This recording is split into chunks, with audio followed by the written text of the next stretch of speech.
Hey, Blair, welcome. Thanks, Michael. My pleasure to be here. Yeah, great to catch up with you in this format again. I was just taking a look before we spoke back, or you were on the Consulting Success podcast in 2018, Oh, that long. episode 22. That long.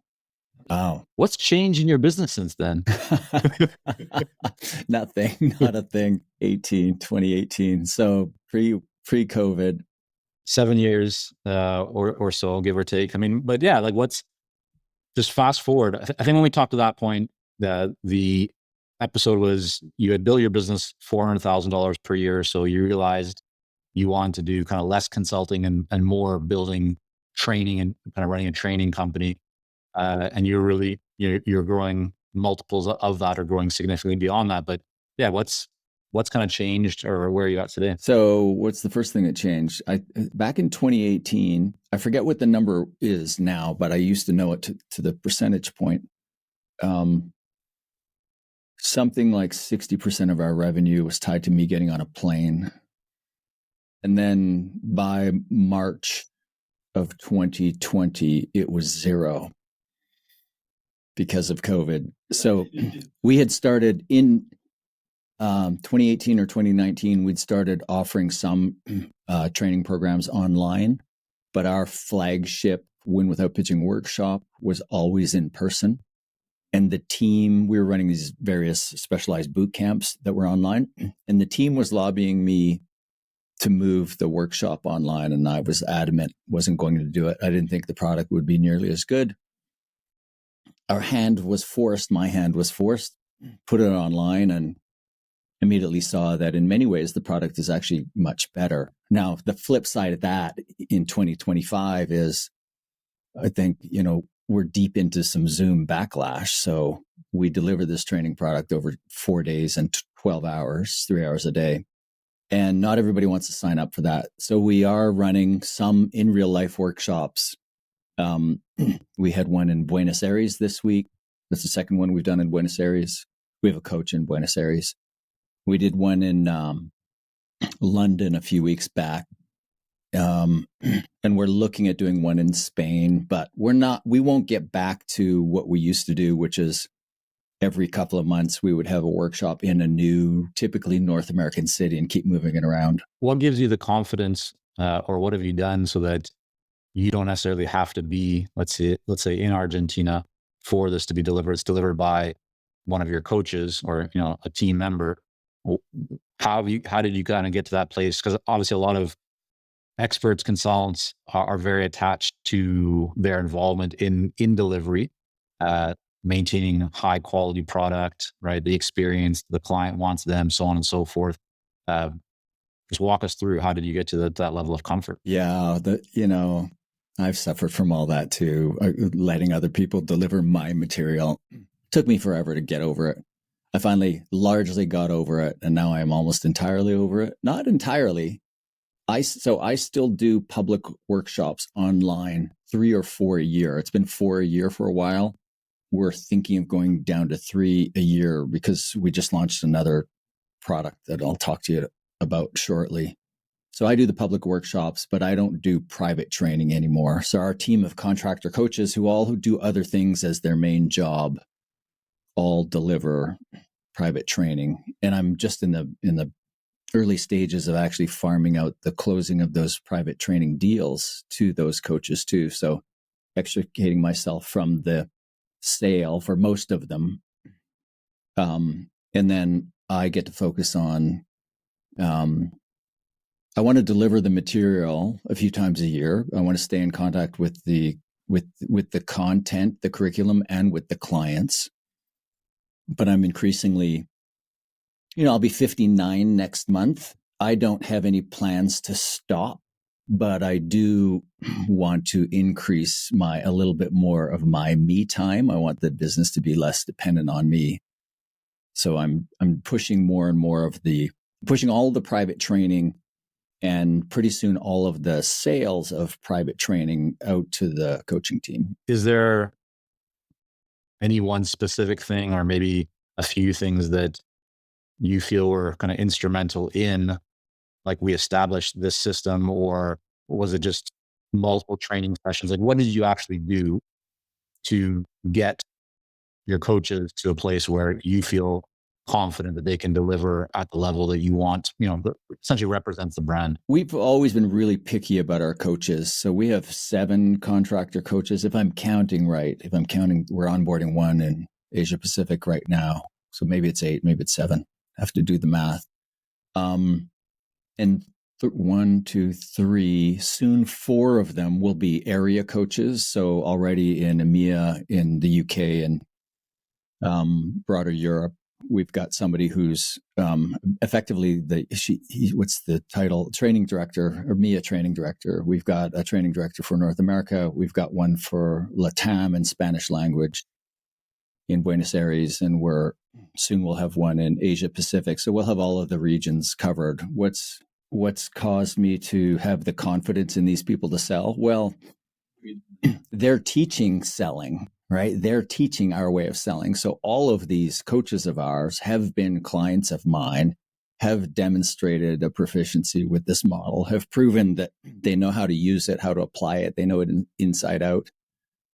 Most of them, maybe all of them, they're better coaches than I am. Some of them know the material almost as much as I do. They all have a depth of it, and they all model it slightly differently because we all have different personalities. So, I mean, if they have my confidence to be able to teach selling, then they should have my confidence in being able to sell selling. So that one's actually pretty easy. Talk to me a little bit about what's going on in your business, because if we again contrast to 2018, the decision was to really grow the business, find a model that is more scalable.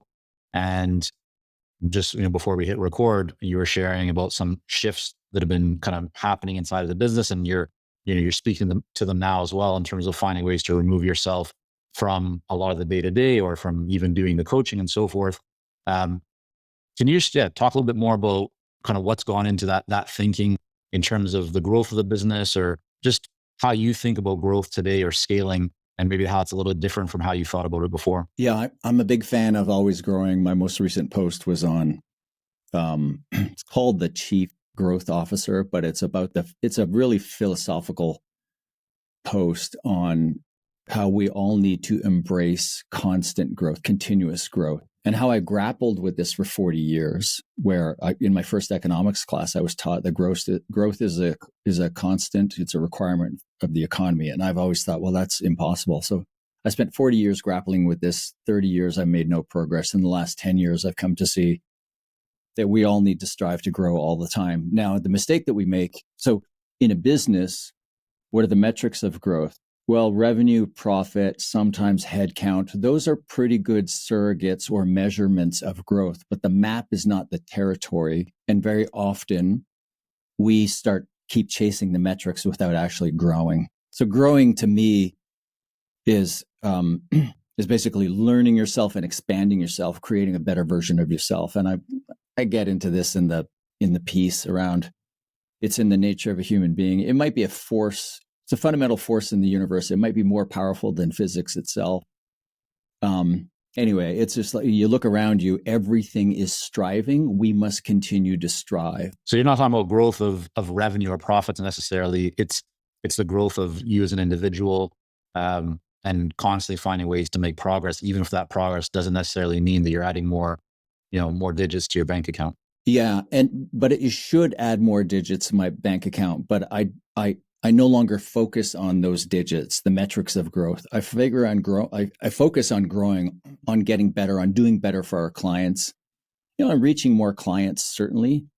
But whenever, and I said this in the post, whenever I'd set specific revenue or profit targets, I was always uncomfortable with those targets. I know they're important, but the focusing on the target itself, and I'm not saying this is wrong or anybody else should adopt this philosophy, but it just felt like I was focusing on the wrong thing. So I've effectively freed myself just to create a better product, to keep pushing the bounds of our knowledge, to find better ways to deliver to our current clients. So in 2020, business grew by 21%. sorry, in 2021, business grew by 21% top line.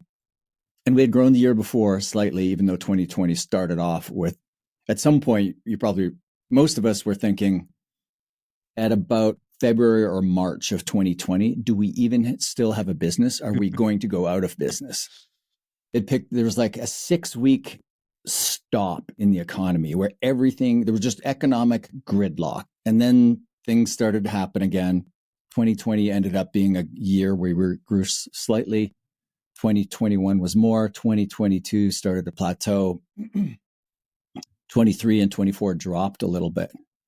So I'd always been trying to break through a certain revenue plateau. We got past it, and then we settled back down to the revenue plateau. If you average out the revenue over the last 6 years, it's basically the same number. But there was this 2-year blip. So we were retrenching, thinking, okay, well, how do we push past this barrier? And then at some point I thought, you know what? There's enough money here. The revenue is good enough that if we just orient around lower costs, if we quit reinvesting the operating profit into more growth, and we create a business that runs that's smaller and is simpler. And simpler is the key here. My theme for the year is reduce complexity. When you're constantly pursuing scale, it's crazy how you complexify so many elements of the business because you're trying to build for ahead of where you are. The moment you say, I kind of like this revenue level, I'm going to re-optimize to deliver the very best product at this revenue level, you can start getting rid of stuff. That's a healthy cathartic exercise. And that's what I've been doing for the last year and a half or so, and really enjoying it. I've been having a lot of conversations on this topic with clients, so this definitely resonates. Have you read the book, The Infinite Game by Simon Sinek? Does that ring a bell? No, I'm familiar with the idea of an infinite game. Yeah. It aligns in some ways with what you're sharing here. So many people have this quest. I think just because in my observation, it's, when you look at media and what people talk about, it's growth, it's big numbers. And so that kind of seems like that is success. But I've also witnessed many people and experiences myself where you're focused so much on growth that all of a sudden, the game doesn't become as fun anymore, or, as you said, you tend to add a lot of complexity. I think over the last decade or so, maybe decade and a half or even 2 decades, in the ZIRP environment, zero interest rate environment, where Silicon Valley had such a big hold on all of us in business, regardless of, even if we're just into tech a little bit. And the model in a zero interest rate environment was screw profitability, like what was Reid Hoffman's book, Blitz Scaling. It's all about scale. It's all about escape velocity. So like profitability is going to be the buyer's problem or somebody else's problem. I think we were all, tainted isn't the right word, but I think we were all influenced by that a little bit. And so everywhere I looked, it was scale, scale, scale. And I'm not saying don't scale or scale is wrong. I've been in business over 20 years. I've learned how to do a certain amount of revenue through different product mixes, different delivery mechanisms. This business with Blair at the helm seems to like to operate at a certain revenue level. And that is, with lower costs, it's actually a really nice business. So, at 59 years old, I'm trying to reduce complexity, get rid of the things that are busying up my calendar where other people can do them better, things that don't give me energy, etc. So I'm just a slow learner. No, I think it's interesting because I find, people talk a lot about big numbers and growth and all this, but the studies that I've done on these businesses and business models, you often see that even though, somebody's running a company doing 30 million a year, 50 million a year, whatever it might be, the founders of those companies in many cases are not taking much money in the business, right? They're building with the hope of a successful exit. And the majority of the time they do not exit successfully. And even if they do have a quote unquote successful exit, they've often diluted the business so much, or they have so little ownership that it really hasn't paid out for them. But the media obviously likes to put the spotlight on those that the small percentage that have been very successful. So let's shift. I want to talk about sales and conversations, which is really the topic of your most recent book, The 4 Conversations. And so we're going to pull up a model shortly from your book. and have you explain it. But just to kind of, before we even get into that, I'm interested in what you see as kind of the single biggest mistake that people have when it comes to sales conversations that you feel probably cost them the most money. Like, what is the inefficiency or the mistake that people make when it comes to sales conversations? So we work with people who sell expertise. They're basically experts first, consultants, other forms of advisors, marketing agency owners, financial planners, etc. So they're advisors first or experts first, and they're salespeople second. And the big fundamental mistake that I'm trying to correct with this book, which is basically our training program in a book, is this idea that you think in these two different jobs that you have, job one being the expert, job two selling your expertise, you think you have to show up differently. You think that, and I have a slide that I share on a screen in a training workshop that says expert you, salesperson you, and on the expert you side, there are all these characteristics like you're discerning, you're present to your clients, you're in demand, you're highly paid. And on salesperson side, it's got the opposite characteristics. You're enthusiastic, you're pitching. Instead of advising, you're pitching. Instead of being present to your clients, you're presenting. Instead of highly paid, you're working for free in the sale. You're at a high cost of sale, etc.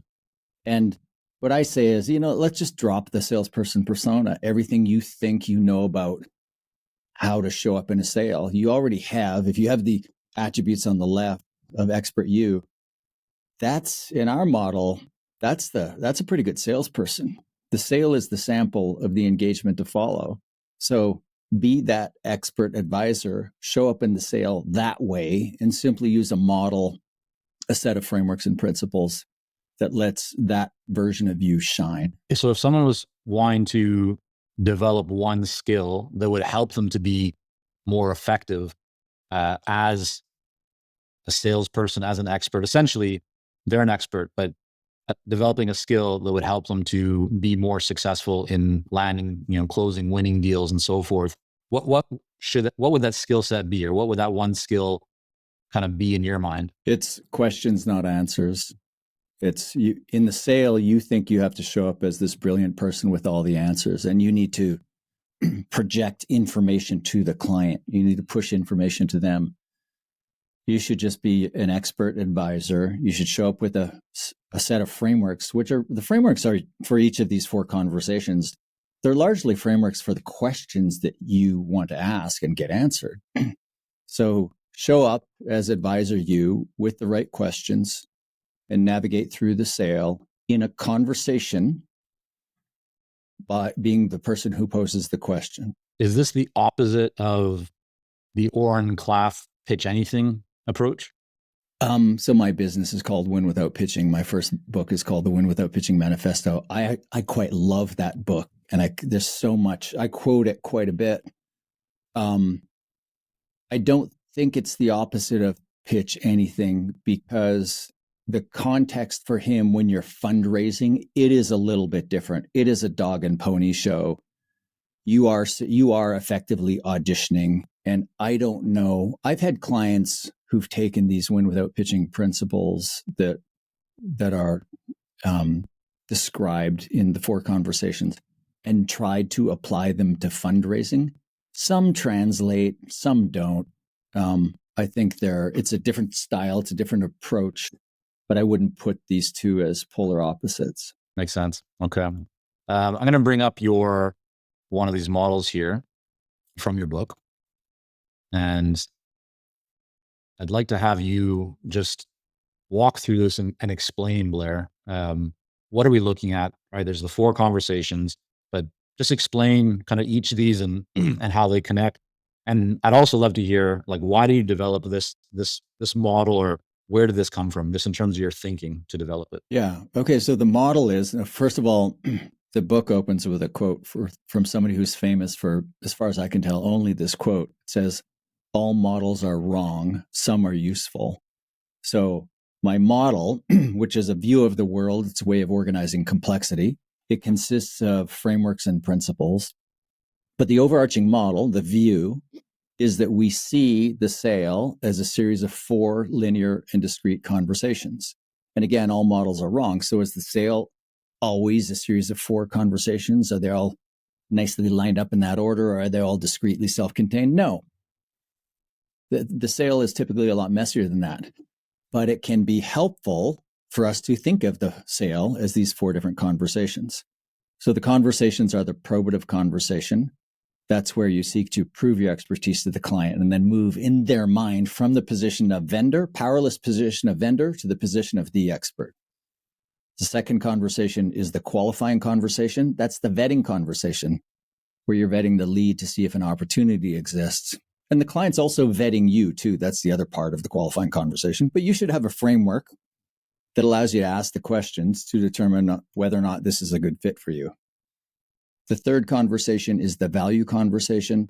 That's where you seek to uncover the value that you might help to create, and then the share of that value that you might command in the form of fees. So you're uncovering the possibility of value creation, and then you're beginning the pricing discussion. You're not setting price per se, but you're beginning the pricing discussion based on the value that might be created, not based on the cost of your solutions. The fourth conversation is the closing conversation. It's where you seek to help the client select and commit to a path forward. So implied in that is, in the closing conversations, you'll put forward a multi-option proposal. Here are different ways we can work together at different price points. Let's talk through the different options, discuss the pros and cons. You tell me which of these seems to be the best fit for you. So a question for you on the first conversation. You mentioned the purpose of this is really to kind of demonstrate your expertise for the buyer to see you as an expert. How do you think about that in terms of the role of marketing and content? Isn't the role of marketing and content to prove your expertise, to make it abundantly clear to the buyer that you in fact are an expert, so that when you have that initial conversation, you don't need to spend as much time proving your expertise? So just how do you kind of think about those? Yeah, that's exactly right. And for that reason, I'm glad you asked this question as the first one in the model, because for that reason, the probative conversation is the most different from the 3 that follow. The probative conversation is the conversation that happens without you present, through your agents of reputation building, typically your referrers and your thought leadership. So it encompasses your business strategy, your positioning, and your marketing. You effectively prove your expertise in the public domain and drive inbound inquiries to you with you already seen as the expert. So in that first person-to-person conversation, that is the qualifying conversation, the client has largely qualified you. There will still be some questions they have for you, but they've largely done their homework through their exposure to your work. They've already arrived at the conclusion that they think at least initially, there's a pretty good fit here. And so in the qualifying conversation, you're qualifying them, you're asking them, is there anything else you need to know about me? That's how you would think about it. Unlike the other conversations, the probative conversation is a construct. It's a conversation in air quotes that happens without you present. How did you come up with this? I mean, it's not a complex model by any means, but can you just walk us through the thinking of how you put this together, or why you put it together in this specific way? I play with models a lot. I write about models. I'm constantly exploring other domains for models and bringing other models in. We have some curriculum on model development, and I've had various models over the years. I do not remember the moment when I decided that this was the model. It's well over 10 years ago now. My first notes on this book are 10 years old. It's kind of lost in the fog of my mind, lost to history. I don't remember. I wanted to ask you as well then, Blair, on this. When you look at a sales process, what's like the earliest point in a sales process when you're following through this model where you can tell that a deal will close, or where you feel, yeah, the chances of this moving forward and this person becoming a client and engaging are high? What are the signs, or when do you get that feeling? So I can tell fairly early in the conversation, sometimes in the inquiry that comes in, whether or not the probative conversation has happened. So remember, that's the conversation that happens without you present, and where you move in the mind of the client from a vendor to the expert. We have a name for that, when the moment in time when that objective is reached. We call it the flip. So let's say I get an inbound inquiry. I get on a Zoom call with somebody. I can tell right away whether or not the flip has happened. How did you hear about us? And if the flip has happened, then I think it's highly likely that they will buy something. It's unlikely, it's not impossible, but it's unlikely that they're going to hire somebody else. And the reason is we have I don't know if it's a polarizing point of view on selling, but it's not kind of a universally accepted view on selling. And if somebody says, when I say, how did you hear about us? If somebody said, well, I've read your books, I've been listening to your podcast for years, etc., that's a pretty good sign. More and more, I'm hearing from people. I asked, pick your LLM, who's an expert on X? And it said you are, so I reached out to you. And then my follow-up question is, great. I mean, I love that our robot overlords love me and win without pitching, but great. What do you know about win without pitching? The answer is always nothing. I just went to your website, filled out the form. I know nothing. So there's some authority cue there. The LLM has said, this is the person, or one of the three people or organizations. But what they haven't done is they haven't clicked into articles, subscribed, listened to podcast episodes, read the book. So while the first piece of information I get is positive, what I learn is the flip hasn't happened. So in that case, is it just a longer sales cycle? They need more time to go through and consume, and you're following up, or what tends to happen to those types of? So I'm going to tell you what I do, and I'm not saying this is what other people should do, but I have 20 years of a body of work, 3 books, over 1 million words on my website, I think, 600 podcasts, mine and others, that if somebody says, I don't know, I just Googled you or ask an LLM, I give them homework to do. I say, so I'll finish qualifying them, and then I'll say, the next step is for you to go read the book. You can read the 4 conversations, or if 48,000 words is too much, there's a really easy read called The Win Without Pitching Manifesto. It's 24,000 words. At the end of either of those books, you will know if we are ideologically aligned or not.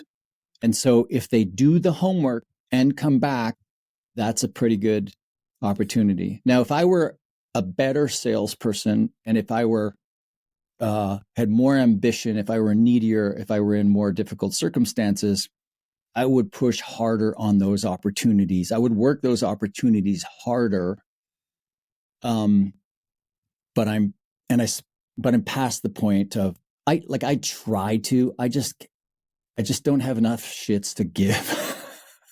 And I guess, I mean, I've survived this long largely on inbound inquiries, especially for the last many years. So I'm not suggesting, those people who are trying to build a practice out there, I'm not suggesting that they do what I do, but to give them some homework. I've gone to all the work of putting the ideology out, not just content, how to do this, but like the belief.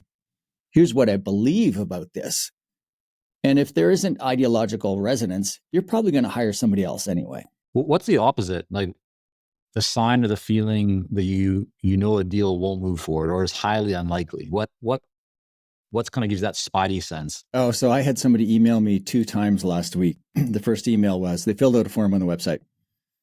I need to find a provider to help with something about proposals by Wednesday. Please submit your information. So I don't even reply to those. I ignore it. And then on Thursday, the day after Wednesday, they send the same email again. I just ignore it. Like, I think you've been around the block enough. Like I've replied to a few emails with, I'm the third bid, aren't I?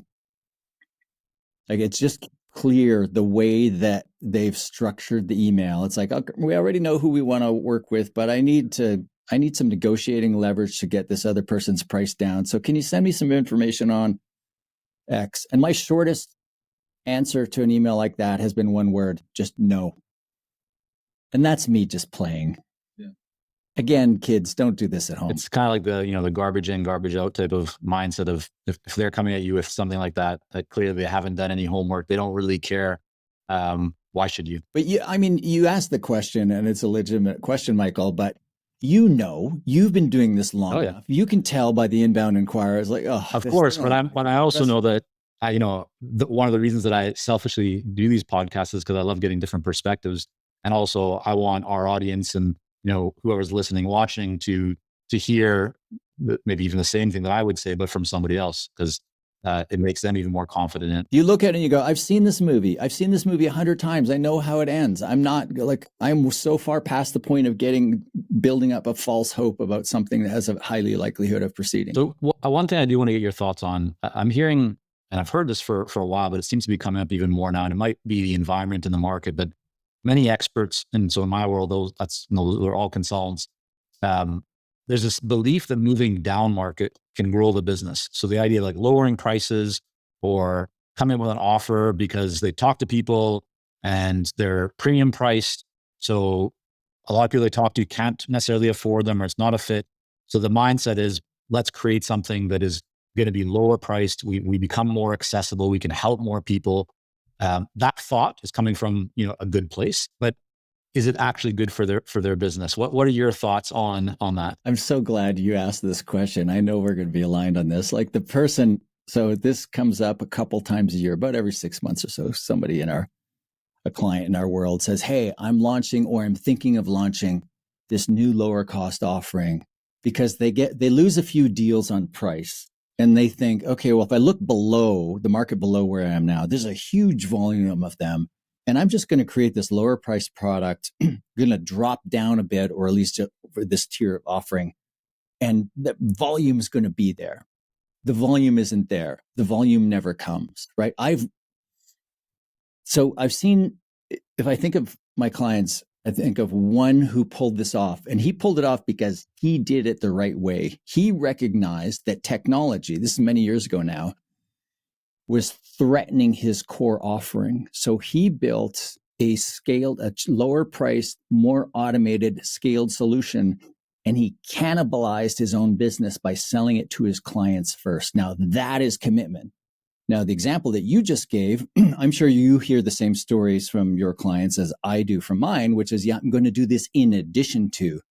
It's not going to cost me anything. It's like, and it always dies. It's like when you drop price and you productized more, the idea is it works because the volume is there.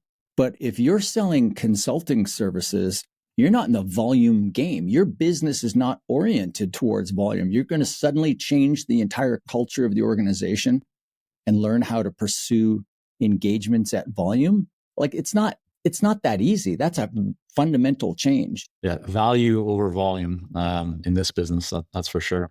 So you talked about technology right now, and obviously everyone is, AI is the talk of the town. What's your thoughts on, like, just how are you thinking about AI? I want to know also, my next question is going to be, how are you using AI, in your business? Whether it's marketing, content, operations, streamlining. I'd love to know kind of what you are doing or what you are definitely not doing. But before we even get to that, Blair, just how do you think about AI? Like, just what's your take, or what's your stance on AI right now? I think AI is awesome. It's just the best tool ever. It's so helpful. I'm in so many just ongoing conversations about, hey, have you done this? And you've done this? And like, it's just the most fun in your personal life. Like, AI is my doctor. It's my home maintenance advisor, where I just like tell it all the appliances and their serial numbers and their dates. And it's like, nah, this isn't working. And it just like, when you're saying this, I'm half believing you, and I'm half thinking like you're just going to be like, that's not at all how things are. Because it's one of these things that people have oftentimes a very strong opinion on it. But I think that you're saying like, this is actually how I'm using it. Oh, it is like I had a blood test the other day. I uploaded all of my medical exams tests since 2014. And I looked at the results and I had ChatGPT look at it, and there was a score for something that was at the upper range of normal, but the velocity, the change since the last one, there's clearly a trajectory here that's troubling. And so I asked ChatGPT a few different ways, and it said, no, you need to get this. Oh, and I talked to my doctor. He said, no, it's normal. We don't start treating that till it's twice the value. And I thought, well, the point at which you start treating something and the point at which I start doing something about it are two different things. Yeah. So it wrote a letter to my doctor. It said, you should get these tests. Do you want me to write the letter to your doctor? Yes, please. I use it for like everywhere, everything. For like so I think it's an incredible tool. Let's stay. Is there going to be such thing as artificial superintelligence? Don't think so. Even so, AGI, it used to be AGI, artificial general intelligence, and then people started changing the language around it because AGI was supposed to be like the superhuman. Yeah. I'm still hearing AGI on some podcasts and different people, yep. Using that. But there's the old definition has now been kind of relegated to it's just really smart at doing. There's no actual good definition of AGI right now, but there's ASI, artificial superintelligence, that will be smarter than a person for it's not even philosophical reasons, but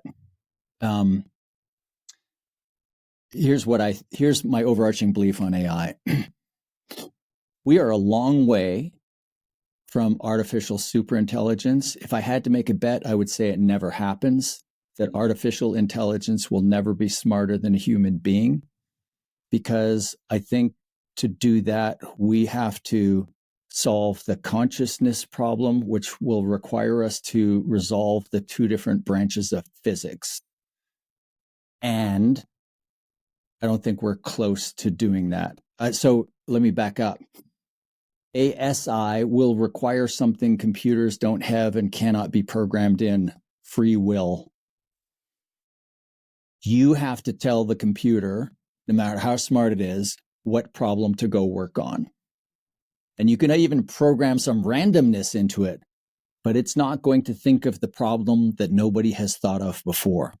It's not going to think, it can't think creatively without free will. Randomness is powerful, can be programmed in, but that's randomness within the finite set of possibilities. Something truly new, like fundamentally groundbreakingly new, is not going to come out of AI. Plus, we make the mistake of thinking that knowledge comes from inference.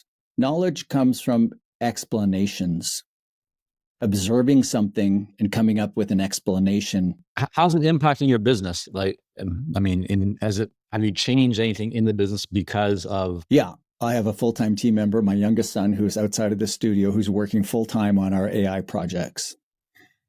So we're trying to create what's internally known as a Blair bot. We have a live version of it. So we have an academy where once you go through training, you get lifetime access to this platform. It's a white label version of Circle. Circle has an AI agent. So within the community, the AI agent pulls from all of the stuff in the community, and then we feed it all my books, all my podcasts, all my blog posts, all our training material, recordings from all the coaching conversations. So it's got access to more of my work than I know some clients of mine have built their own Blair bots, and they've demoed them to me. They're garbage. The one that we've built that's better than anybody else's is still garbage.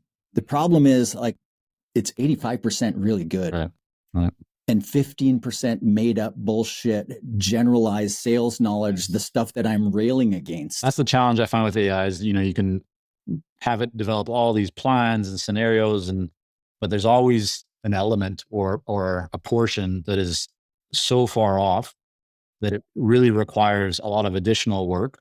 So I see it being very powerful in, I kind of like getting beyond what some people would consider like writer's block, right? It can get you going, can help you think in new ways or see some new ideas, but ultimately you need your own expertise and experience and to be able to refine and optimize and really kind of get things dialed in. Yeah. Research and analysis are great uses for AI.